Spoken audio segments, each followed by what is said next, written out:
Recently, I was riding a high from consistently posting here on my YouTube channel after a 7-month break. Riding that wave of excitement, I sent one of my latest videos, Unlocking Your Core Values, to my partner asking for feedback, and that's where I fucked up. Peace, family. It's your girl, Guruji Chastity, and today I want to update you on the exciting changes I'll be making here on my YouTube channel and the experiences that led to this transformative wisdom.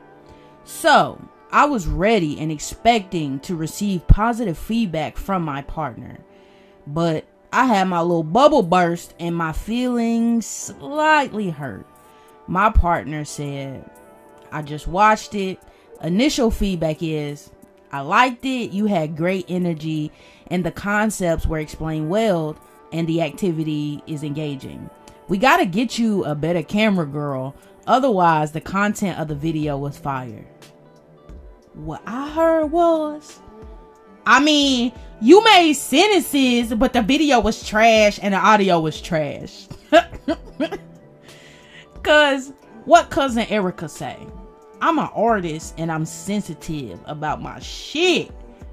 Side note, what makes this funny and even more delulu is that my partner is not even that sensational and spicy with attitude. Like, she would never even really say that. But nonetheless, after allowing my discomfort, misinterpretation, and hurt feelings to settle, I received 3 amazing nuggets of wisdom I thought it would be cool to share with you.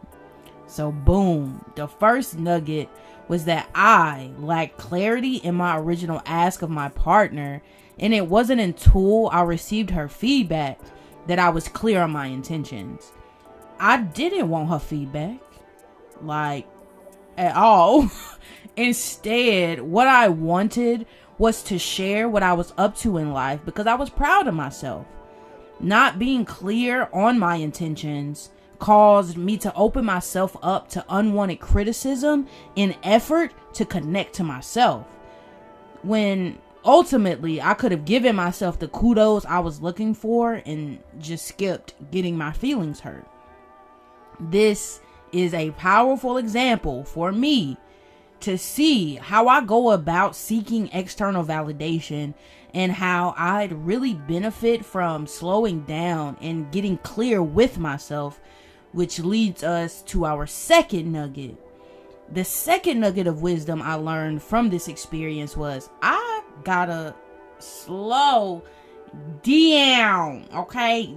Down. The thought to ask, typing the text, and getting the feedback all happened so fast. Looking back on the experience, I want to say it feels like I didn't have time to check in with myself to verify if I actually wanted feedback. But if I wasn't moving so fast, there was plenty of time. And what makes that even funnier is that I was working. So that means if I was focused on my work at hand, I wouldn't have had time to worry about if my partner liked the video or not. I'd simply be minding my business, waiting for the people who do like the video to pull up. And that would save me a ton of energy, waiting for the right people. And in this experience, I learned why waiting for the right people is important, which leads us to the third and final nugget I want to share. The third nugget I learned from this experience was that if I wouldn't take their advice, don't take their criticism. And in this instance, the nuance was perfect. The nuance is that, of course, I value my partner and her experiences in addition to her opinion of my work. But in this instance, I'd consider her feedback null and void because she isn't in the arena with me on this.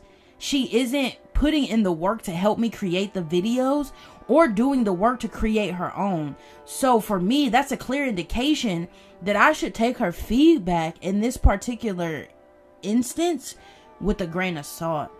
And by putting in the work, it took a lot of internal work to release the shame to record these videos while I'm at my job.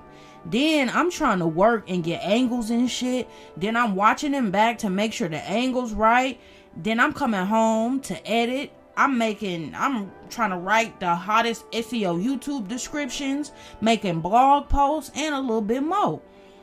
Sister R. Brene Brown says that in a stadium of life, right, you have those in the stands watching and cheering, and then those outside the arena trying to get in, who aren't even putting themselves out there to see what the hype is all about, but they criticize what's happening inside the arena.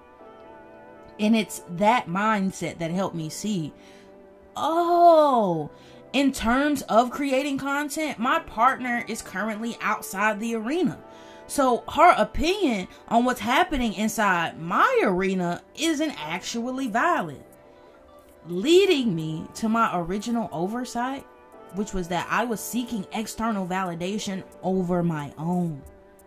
Once I processed these nuggets of wisdom, I realized, like, oh snap, this is the perfect opportunity for me to create content that feels good for me. I am inspired by YouTube channels like Reverend Ike and Alan Watts, where you pull up and just listen. You aren't concerned with the aesthetics of the video. You're just tapped in and turned on to what they're saying. Creating content while I'm at work has allowed me to let go of the shame that I'm unworthy to teach, because I'm no longer a full-time healer without a traditional job. So I am extremely grateful for the courage to go for it, and that it's allowed me to allow you to see where I am in life. But I gotta admit to you, fam, trying to create content at work and like trying to squeeze it in these 10 minutes and get all of these angles and try to make quality content is tough. And ultimately, in the long run, creating content at work is not where I see myself. I used to love the idea of creating visual content when I first began this journey, because it had allowed me to be seen, especially when I first lost weight. Again, another external validation moment. But now, the more I settle into my journey and knowing, I am more concerned with getting out of my head, which is my ego, and into my body, which is my inner child. So, I trust you're ready to continue along this journey as we grow and evolve together. I trust that these nuggets of wisdom from my journey help you in some way. And so get ready, fam, for content that's less focused on you seeing me and more about you grasping the same concepts that have helped and are helping me along my journey. Because remember, family, the journey to self-love is your responsibility, but you don't have to do it alone. I'm here to support you. I have tons of free content on my website that's specific to aiding you on your spiritual journey, like Reiki courses and guided meditations. You can check out more about the tools at gurujichastity.com. You can subscribe to my YouTube channel, and I want you to really comment. Tell me how this resonates with you. Tell me your story and what you have going on, family. Until next time, I love you. Peace out. Talk to me nice. Get the motion.